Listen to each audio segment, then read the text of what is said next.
Thanks, Mathrubhumi, for organizing this. Uh, it's a great privilege for me representing Alliance University as specifically the Alliance School of Liberal Arts to be in conversation with Sajitha here. And for us, it is an interaction between different stakeholders in the field of education. Me, as somebody who has been very newly initiated into this process since the last 3 years, and Sajita, who is, of course, experienced over many decades in this sector.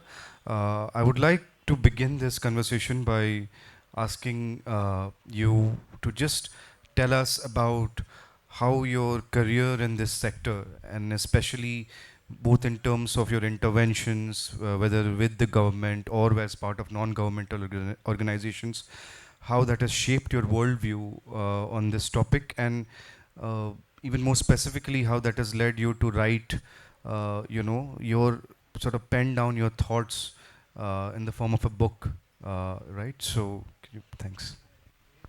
So, thank you very much, and thank you to Mother Bhumi for organizing this as well as inviting me. Thank you, Ravi, for being the counterpart in this case. So, briefly to answer your question, I'm actually an economist by training, but quite early on decided to work in the field of education and human development. And I did work with the government of India, mainly on research and evaluation with the district primary education program, and then worked freelance. Then I worked with the World Bank.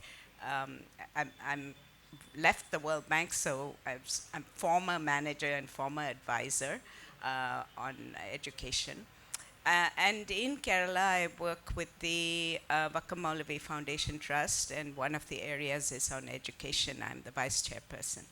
So I think what has probably inspired me, frankly, and maybe from as a young child, is the role that education played in Kerala's development. The fact that everybody got 10 years of education by almost, I think, 1980.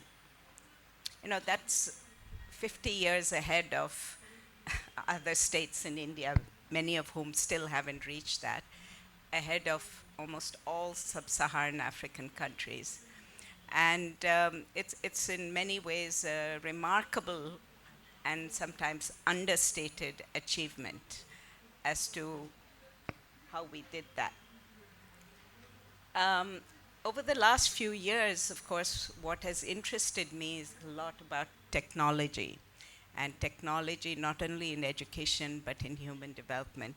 Now, technology has been there since, human beings started using tools. So what interested me is really the nature of the technological revolution today and how that impacts what we think are very fundamental to human development sectors like education, health, and so on.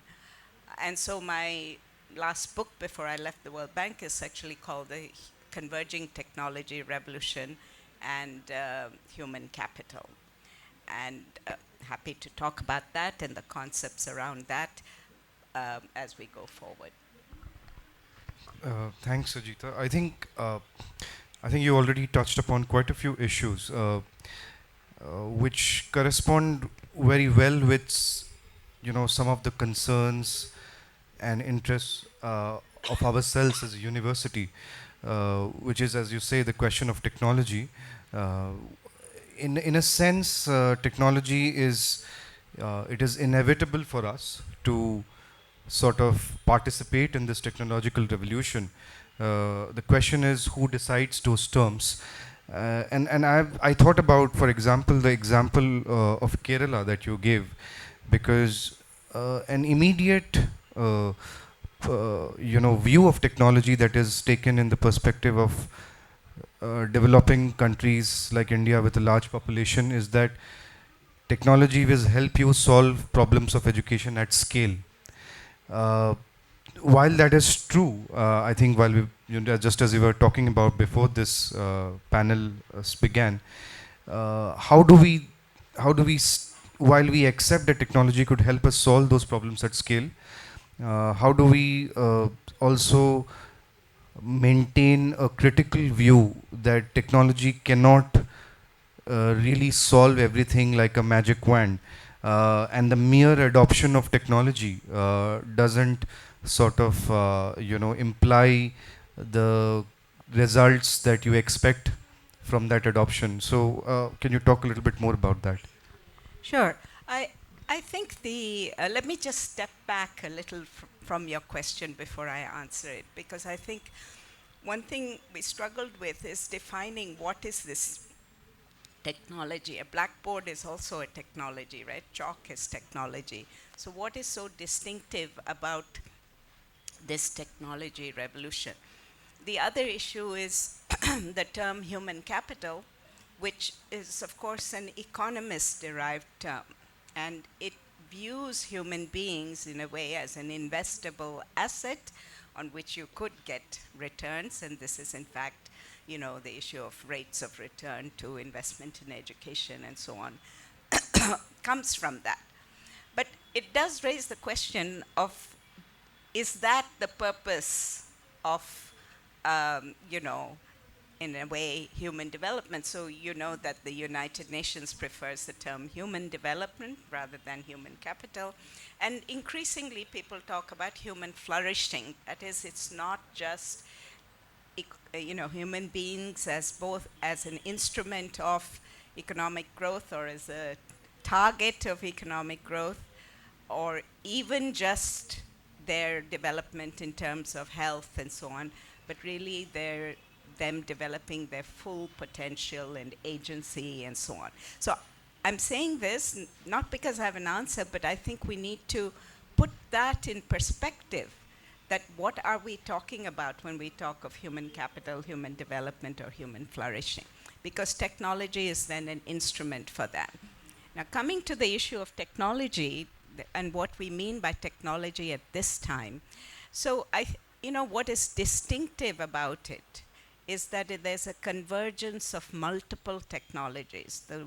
The technological revolution we are seeing right now is really a fusion and integration of biotechnology, of cognitive sciences, of IT, of course, digital technologies, and also of nanotechnologies, the material sciences which allow you to miniaturize many things. It's a convergence of all that, which is now also being powered by data and very high-speed computing power, which is generating in itself another technology that is AI and so on. So you have a technological revolution which is quite distinct from the earlier revolutions, and also which can have a direct impact on many things that affect human beings, like their learning as well as their health development and so on. So, I mean, if you think of one other technology, which is a general purpose technology like electricity, we know it revolutionized many things. Okay, you can use machines in many places instead of human labor power, but it did not have that kind of fundamental effect or potential of having the effect on, say, learning or children's development or on health and so on. So I think it's really important to understand what we mean by technology revolution and also by human development. Now, coming specifically to your question, therefore, of education, what are we seeing right now as part of this technology revolution? We're seeing allegedly the most fundamental thing is the idea that we can now have personalized learning at scale. So your model, your ideal of having an individual personalized tutor, not just for, the Pandavas, for instance, or the kings, or Hamlet, or any of those royal princes, you can have that for every child. And that is a combination of cognitive science, of AI, of digital technologies, and so on. I'm not saying that's the only thing, but that is one of the uh, main kind of solutions put forward to educate the educational problem. I.e., let's unpack that a little bit.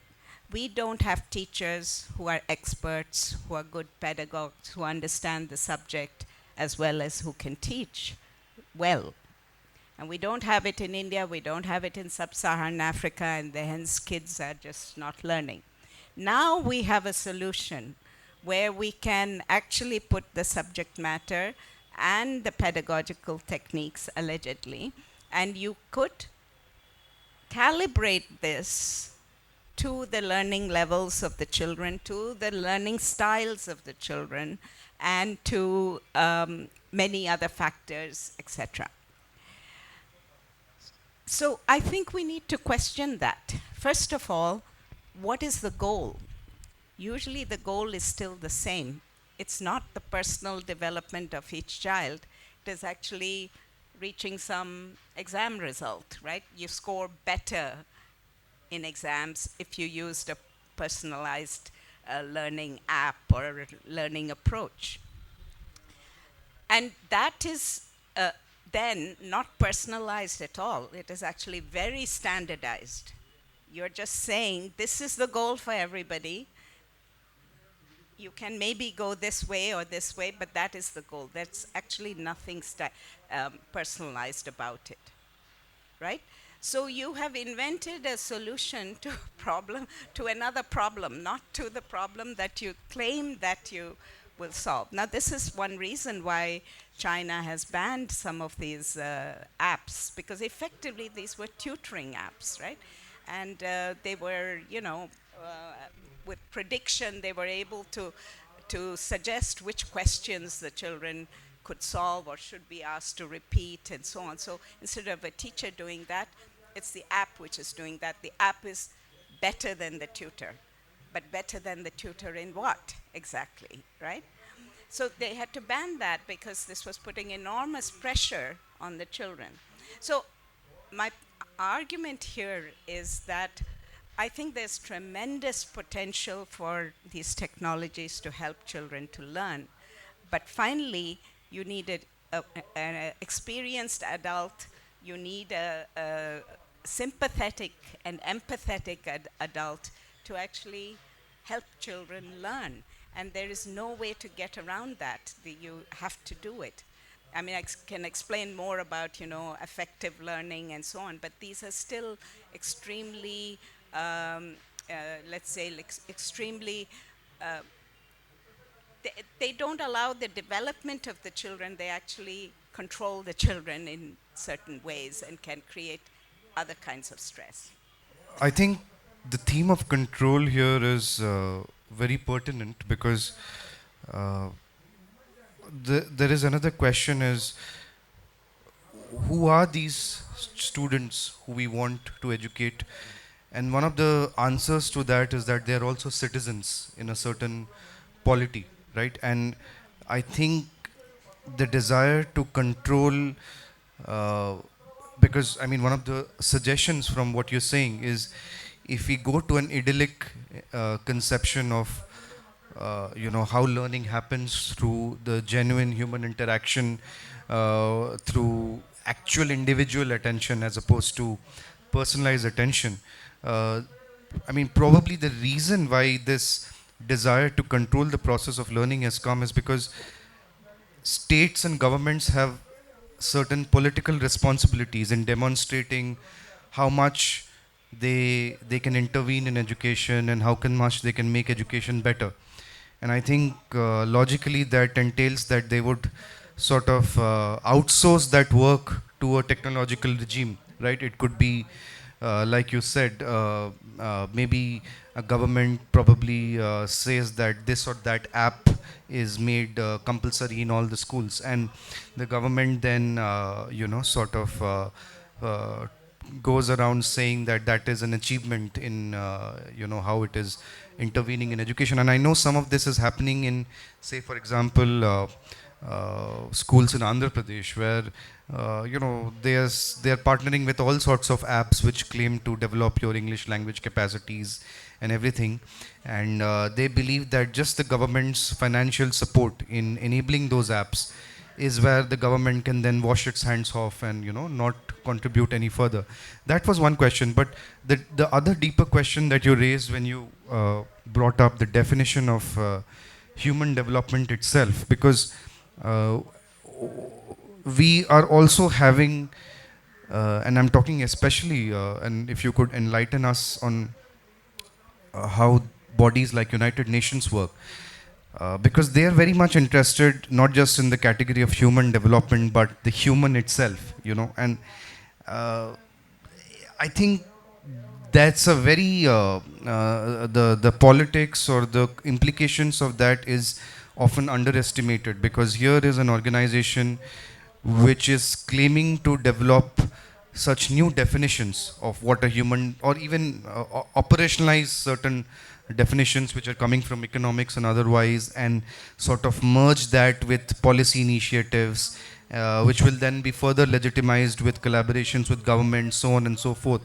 So I feel for me that process where the universal category gets created, I think it's technology plays an essential role there, because the moment you want to create a category called the human development and you believe that it can be quantified, then automatically the question comes that if something can be quantified, it can be measured also. And it will be measured through what? Through some kind of technology, right? So, I mean, is this a kind of, to that extent, I kind of almost feel that we are looking at a chicken and egg problem. Because after all, we are here today because we are interested in the question of human development. Because the other alternative is we all of us relapse into these. And the theme is exploring pluralities, right? We explore into these relativistic worlds where people say that, okay, we have these age old traditional styles of education, and no matter how exclusionary or no matter how in other ways can be problematic, we should continue with them. Why should we even bother to buy into this new idea of human development or human flourishing at all? So I think that is probably a fundamental question that we as globalized citizens must, sort of accept as pretty novel to our times. So, Well, that's quite a broad-ranging question. So let me just give a few reflections. I think on this last part that you mentioned, I mean, I think it's important to remember that the idea of human development or of rights of human beings is actually a relatively recent idea, it's like post World War II, essentially. And many factors led to that, but this idea that every human being has a right to not only just live and have right to property, but the right to develop, to grow to their full potential, that becoming a universal principle, I do think is a step forward, right? Now, the issue is what happens, how do you define it then further? Then it becomes broken down into, okay, education, everybody must have initially 5 years schooling. We don't talk about what type of schooling. Of course, the minute you start putting aggregate indicators like this, right, universal indicators, you abstract. So you say 5 years schooling for everyone, that becomes then 10 years schooling. Is the schooling the same? Why should it be schooling? Why should it not be just learning of different types, right? But it's just simple to measure.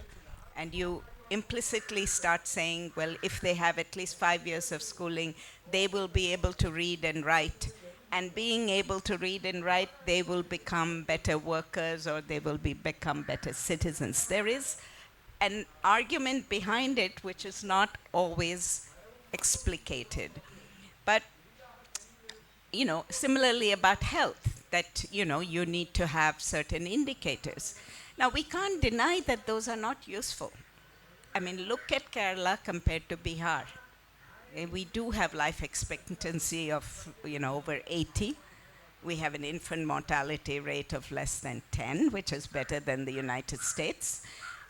We have almost 12 years of universal education. You can see it in the difference when people talk, as compared to when you go to other states in India.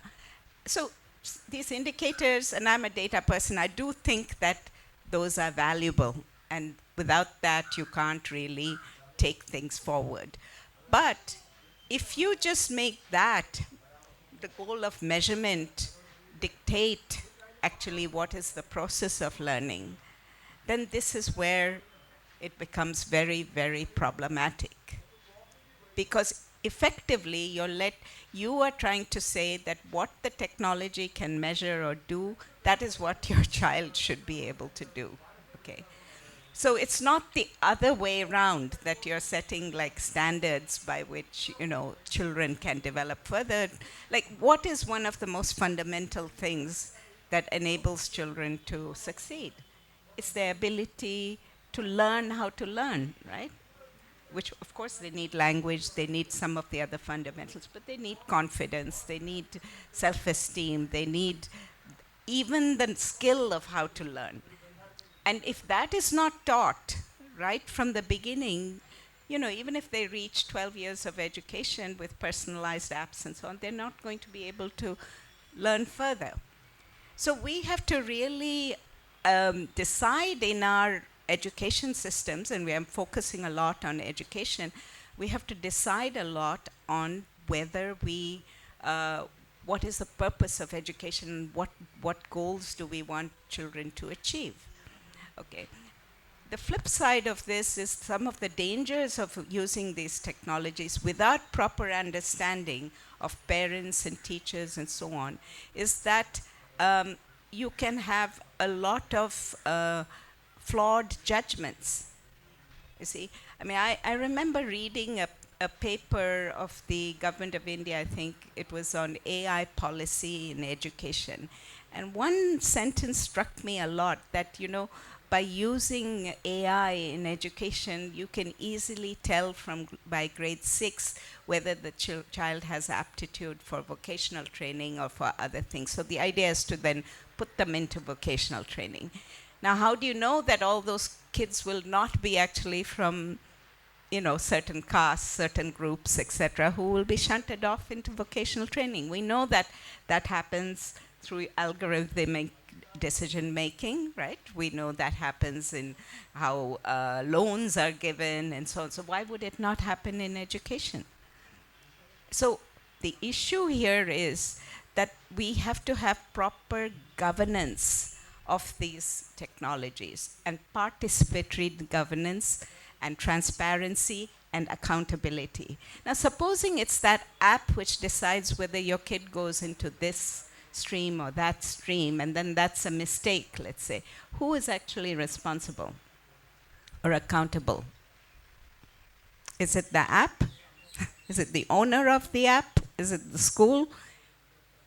And of course, whether the child has taken this course or that course may not be life-threatening, but there could be other cases where there's actually serious implications of this. But even, I would say, for education, this is serious because it determines the child's future. So who is responsible finally? In many ways, textbooks used to be also a black box for many parents. They didn't know what was in it till they became literate, right? Then they could see what's in it. We are at the stage where we are quite illiterate about what is in these personalized apps and algorithmic apps and so on. So how do we get to that stage where we, as responsible citizens, can actually govern these technologies in one of the most fundamental sectors in our society, which is the education of our young children. So I'm not entirely sure I've responded to the points you raised, but No, I think you know, I think this is a nice segue to sort of pursue the question of artificial intelligence, because and how artificial intelligence is the current paradigm of personalization. Because, I mean, I mean, I'm just speculating about two possibilities of personalization, if you like. On one hand, you have an AI driven personalization, which at least ensures that the child gets more of the stuff that he or she is interested in. Which imagine, let us say, and I'm thinking of having such things not just incorporated in the arts, where, okay, if your child likes a certain kind of literature, they read more of those books, but even within, radically within mathematics. So often what happens in mathematics education is, from my limited experience, is that there are students who may not, who may not dislike math entirely. Maybe they like geometry more than algebra, right? And maybe a recognition of that they have a taste for a certain aspect of mathematics as opposed to algebra, if that recognition is sort of established through some AI generated procedure, you know, which looks at the person's attention and everything, I think there is something there, right? But what you're suggesting is that AI totally forecloses certain possibilities completely, meaning, and I'm not even, let's not even, maybe because we're in a literature festival, we look at how sites like Goodreads function. You know, they look at a book that we like and they suggest 10 books which are similar to those books. But often the joy of reading and discovering books is to venture into a genre you would otherwise not explore, right? And I'm not very sure if that is absolutely outside the purview of how AI driven personalization works, but certainly that is an aspect which these apps must take into account, that it's not just reinforcing the current tastes, inclinations, interests of a child, or slotting the child or the student based on them, but also deliberately introducing them to new possibilities. So I am not sure if that is beyond the purview of AI. I mean, these are just thoughts from. no, I don't think it's beyond the purview of AI. But currently, what is being offered is actually, especially in developing countries, is really just this kind of thing. You know, improve your skill in learning English or do fractions or things like that. Well, you know, I'm not denigrating that. That is definitely useful if it is used appropriately. And I'll come to the question of appropriate use. But it is not that broader, you know, individualized learning that is claimed to be the, you know, gold standard. That is an expert tutor helping a child one to one, okay, and maybe in a group, small group. It's not that.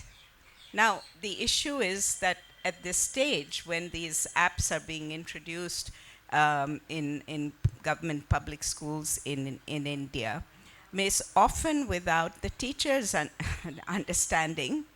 I mean, they themselves may not be teaching that well, but you know, may not be solid on education theory and so on. They don't understand the app necessarily. The school doesn't necessarily understand. The whole education administration doesn't understand. The parents don't understand. Finally, what are you procuring? It's a software. The software will have glitches also. Software also needs to be updated. But how is the software taking decisions about your child? We don't know that, right? I mean, in the US, for instance, in other countries, there's a lot of effort to make sure that these are made transparent when you procure these systems in a public system. And we don't have those safeguards yet. I think there are fundamental questions also, like the ones you raised. Can it do it? Okay. But there's also some operational questions. what should you do now? Supposing somebody comes with an app to help, all the kids in your school learn something, how would you evaluate this? What are the criteria by which you would evaluate? Who should evaluate? What are the safeguards for that? Where is the data stored? Are you getting the data of every individual child? And that is, even if it is anonymized, you know how this works. So it can be kept somewhere. Let me give an example from another sector, which is nutrition. I mean, it's completely different, but just to show you how technologies can be used. So there is, you know that undernutrition, malnutrition is a serious problem in India, especially in northern India, where it's still stuck at about 35–40% of children malnourished. It's shocking. Okay. Instead of answering the question, why are we not able to, solve this problem, which many countries have solved, and it's a multi-dimensional issue of sanitation, food, lots of things like that. Now, I believe it's funded by the Gates Foundation, but there's a pilot thing to have growth monitoring of children using cameras, handheld mobiles, and apps, and collecting the data and so on. The argument being that usually the field worker, who's not so highly educated, cannot really measure the child and can't really monitor the child's growth. But this app, using AI, collecting masses of data through facial recognition and other methods about the child's face, about the arm, the leg, and the weight and height and all that, that will then analyze what the growth level of that particular child is, better than the uneducated field worker. Okay, maybe that's true. Finally, you still have to, maybe you monitor it. You finally have to find some solution to the actual problem. Let's assume that it's done. But you have to ask then, what kind of data is being collected? Where is it being stored? How is it being used? And are these techniques of recognizing children's, faces, their physical disposition, their affective disposition, are these actually accurate enough?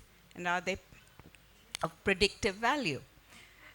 And we're not yet equipped to even ask these questions. So in the meantime, all this is going on, and a lot of information is being collected, and maybe some results would be shown. So I think there is a huge amount of work that has to be done to create the public awareness, as well as capabilities to monitor and to safeguard children, especially from the use of these technologies, which have a lot of potential. I do believe they have a lot of potential. I mean, yeah, that sounds interesting. In fact, how I was looking at it is, the very idea that uh, technology, in this case, can substitute the teacher, Yeah. and there is this old idea. I mean, this in the philosophy of pedagogy called the ignorant schoolmaster, right? So where you have this idea that if if you have a schoolmaster who actually doesn't know anything about the subject that he or she is teaching, is there a way that just by nudging his or her students and observing their journey of learning, and sort of guiding them, he can still make them learn, right? And I think that is the kind of promise that technology offers in the beginning. That, as you say, you look at large sections of the government schools where they are saying that, okay, even if teachers are not properly trained, that can, no matter, we can still get by with the adoption of a technology. But I think what you're suggesting is that the teachers are actually not deeply invested in the technology in the first place. That's one thing. But you know, the couple of other things which occurred to me when you spoke about this fascinating example of Microsoft talking about recording everybody's growth, because I think, like we were discussing, it is a kind of a militant behaviorism, and I'm glad that we have some of our colleagues in psychology here who, so you know, there's a school in psychology where you truly believe that a human being is defined only by their external behavior, and learning will be recorded if you can capture those changes in external behavior. And to me, the direct consequence of that would be that such a program would, I would imagine, automatically undervalue the arts as a, and you know, as opposed to the sciences, because the arts are associated not just with you know, such visible changes in external behavior in the process of reading, but also a deep internal change. Of course, I'm not denying that these internal changes are ultimately having a biological basis which could in some way be tracked. Like, I don't know what kind of surveillance we are talking about. Like, today we are talking about capturing eye movement and you know, tracking our eyes, or you know, measuring perspiration and stuff. But maybe you know, we can talk about surveillance even of our internal hormones and, you know, our blood flow and blood pressure. So we can talk about surveillance at a much more invasive level. But my fundamental issue with that would be that such a deeply behaviorist idea of measuring learning would totally discard the role that internal transformations play in a child. And this could be things which happen through very many immersive experience. It could be experiences in the playground, experience in the classroom, the experience of being scolded or chided in a certain way by the teacher, which is leading to this kind of an inner turmoil.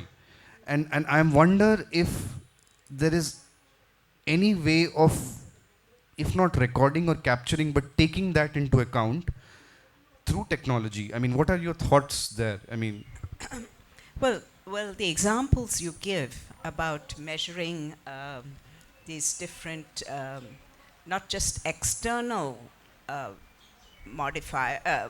indicators of what you might feel inside, but even other internal indicators, that is actually going on in many of these technologies. So you have cameras which measure, you know, what the child is. The idea is to see, is the child concentrating? Is the child engaged or not? Because an expert teacher, of course, does not teach just intellectually, but teaches emotionally, right? By connecting with the teacher, connecting with the child, by motivating, by, you know, through intrinsic motivation and so on.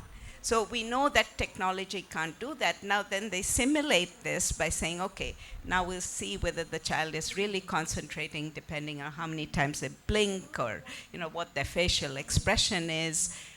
But that's not enough, so we also need, perspiration, but also biosensors for heart rate and other things. I'm not joking, these things actually are being done to allegedly show that you can have adaptation of the learning material and learning methods based on whether the child is showing interest or not. Now, I mean, even from a purely economic point of view, why would you do all this if you have a teacher who could do it much better and much, in a much more real-time basis, right? So, in fact, some of the research already shows that children can't do this for more than, say half an hour, 40 minutes. Even if you were to use this kind of technology, it has to be used for short periods of time for particular tasks, rather than as a substitute for the teacher. What it means is actually that the teacher needs to become even more trained to use these technologies, rather than being degraded to something else, right? And this is unfortunately, I think when we talk about digital divide, we talk about it as if, oh, poor children or poor countries don't have access to the devices. No, It's not that. That probably will come very soon. What is the real divide is that the human beings who are using those technologies actually are not being trained or not developing, are not capable of using those technologies. And so, in developing countries, the danger is that these systems will be used in public education systems without actually the teachers and the other stakeholders really fully understanding this. That's the real danger, and especially the parents themselves. So, the degrading of the teacher and itself is a kind of indication that we don't fully internalize what is learning, how does learning take place, right? The child could learn on its own, but the child learns from its environment, learns from other adults and other children mostly. So, what other research shows is that when children are forced to look at their screen like this and do all their things, they enjoy it for a certain time if there are games and other things, but what they then miss is the interaction with the other children from which they also learn and they develop. And so you need a very skilled teacher to be able to use these technologies in a meaningful way. Skilled and somebody who has been trained on how to use these technologies. So I think that is, I think there's a lot of potential for these technologies. There's no doubt about it. But it's just like nuclear technology, you know, you need to know what the dangers are. You have to have proper governance systems. You have to have highly trained people to explain and to use it. And these are dual use technologies. They may be developed for a beneficial purpose, but they can be really misused in big ways, doing great harm. And that's what we have to put in place, you know, safeguards as well as develop the understanding of people on the use of these technologies. Sajitha, I just want to really, because I'm coming from Bangalore and I'm forced to use this jargon, but I want to really double click on what you said. So, you know, because I really like the point that you mentioned about, you know, the fact that people using these technologies, teachers should be actually more informed and enlightened and not less. Because essentially, and that sort of brings us, I want to sort of step back and talk about how we are using these technologies. Even forget about you know, the classroom. The very fact that more and more of these technologies, as their complexity increases and they are sort of you know, sort of just embraced into our, so, and I kind of feel that we have a certain uncritical relationship with them because we use them as black boxes. We have no idea how they function.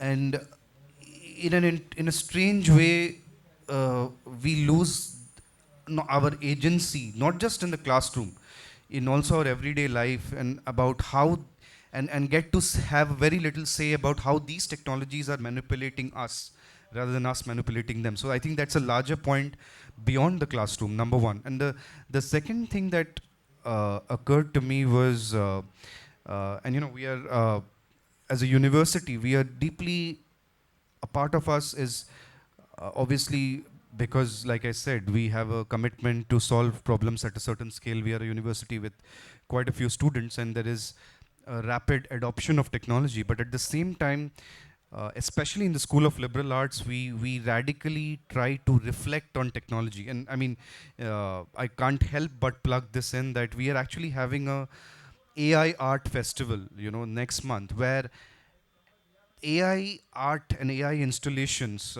which use AI, are actually ways of sort of making all of us critically think about how AI is uh, deeply transforming us. We can't just take it as just another gadget.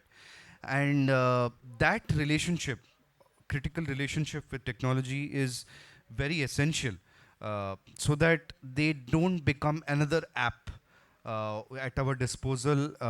And I think one of the ways is to probably say that maybe those very schools, I mean, to put it concretely as a policy, uh, initiative, how it would manifest is that the very schools which are adopting AI at that scale would also be schools where there is a discussion about, where those students are also introduced to concept art based on AI, right? Which sort of look at different aspects of what it does. For example, even the very question of the privacy of our data or the carbon footprint of manipulating data, uh, I think this kind of a critical awareness needs to be sort of provided at that very young age.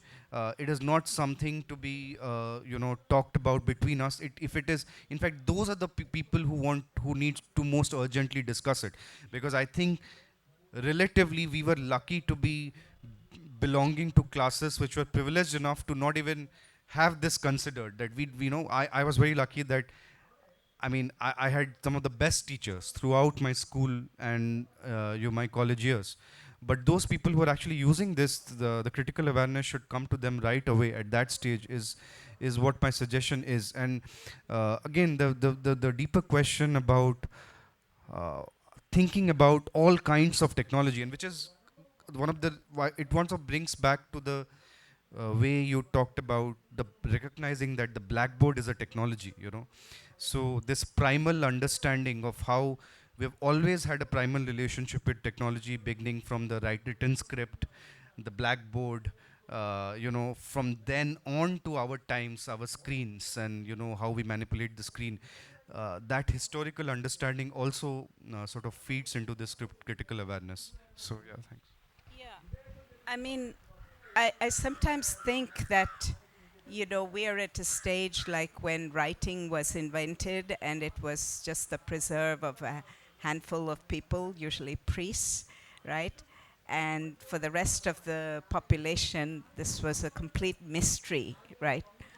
Communicated in secret symbols with other people who knew those secret symbols, and they had greater power than everybody else.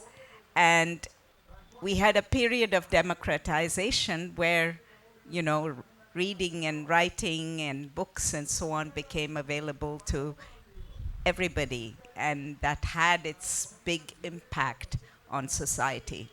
But now, I mean, maybe I'm wrong, but reflecting on this, it looks like there are certain types of technologies which are really related to knowledge acquisition, knowledge dissemination, so on, which are currently in the purview of a tiny, tiny minority of people, right? And the rest of us don't really understand how it's used, or, what is in it and so on, right? Now, just to give you an example, if you want to know what is being taught in history, which is contentious right now, or geography, or let's say even how fractions are being taught. In principle, you could look at a textbook, and if you're a fairly educated person, you would know what is being taught. And that's why people protest if something is in the textbook or not in the textbook. And that's a form of democratic protest. Now, what you have is possibility that this personalized learning app, app, is teaching certain things in certain ways, which actually nobody really knows what is the content. Are we evaluating these apps in the same way in which we at least evaluate textbooks, you know, to say what is the content, what is the pedagogic process, and so on?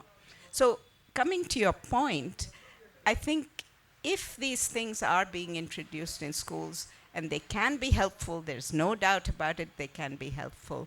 But in what context? What should we demand of their implementation and their accountability so that we can really see that there is progress? So I think, like, the kinds of things you're talking about, AI in arts and so on, these have to be discussed and these have to be taught to kids, because now they're entering a world where you can have AI generated art. Is that art? Does it have the same? I mean, who has the copyright even? Is it the AI? I believe now, you can have patents in the name of an AI, but what does that mean for artwork? and other things. There's the other reverse fight that artists and writers are protesting that their work has been used to generate the AI in the first place, and they've not been paid for this, right? So isn't that true also of children's learning?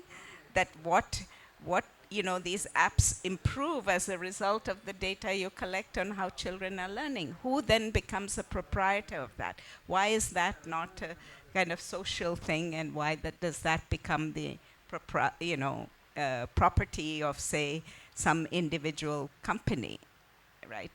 So that's not an issue of data privacy. It's an issue of knowledge about how children learn and different types of children learn. I mean, it's, the textbook doesn't learn how the children learn, but this app learns how children learn. And that app belongs to somebody, and who then uses that data, and what do they use it for? And then that is then improving the AI to benefit certain people and not necessarily the others. So I think we have to have a very broad discussion about these things. And I would say, actually, at the school level or at the level where this is being implemented, so that communities and individuals actually understand very concretely what this means for them. Because when it's abstract, they don't understand fully. But if they understand this is how it affects your child's education, growth, etc., they will become, hopefully, more responsible and be able to participate in the governance. So I think maybe this is a concluding thing, is really whether this technology will help in democratizing knowledge, democratizing the process of participating in society, or whether it's going to actually disempower people even further. And that depends really on how citizens organize themselves. Hi. So, thanks for the nice discussion. So, you mentioned about, so I was just wondering about this democratic fight, like in terms of, so when you had the textbooks, it was much more visible, right? You also had time, like, okay, 5 years, 10 years, you had some time. But the AI or the new technology, it's so fast that I don't think you have enough time to also think that, okay, this is happening. Maybe in 2 years, things have changed drastically that you haven't imagined, or like, things have changed so fast.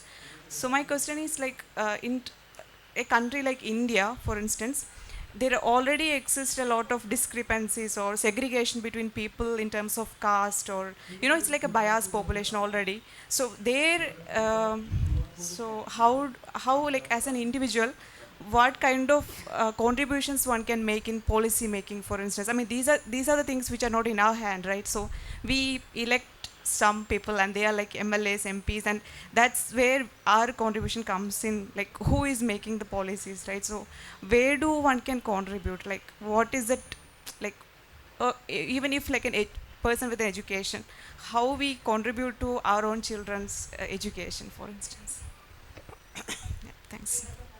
If I understood the question correctly, you are saying that, how do we create a policy for the use of such technologies in societies that are so deeply segregated and so on, and where people are not knowledgeable about it.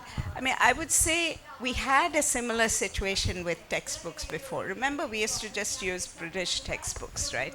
I mean, they had the power, they said this is what you should learn, and that's what we learned till people became politically conscious, right? And then you still had textbooks that would have content which may not be democratic and so on.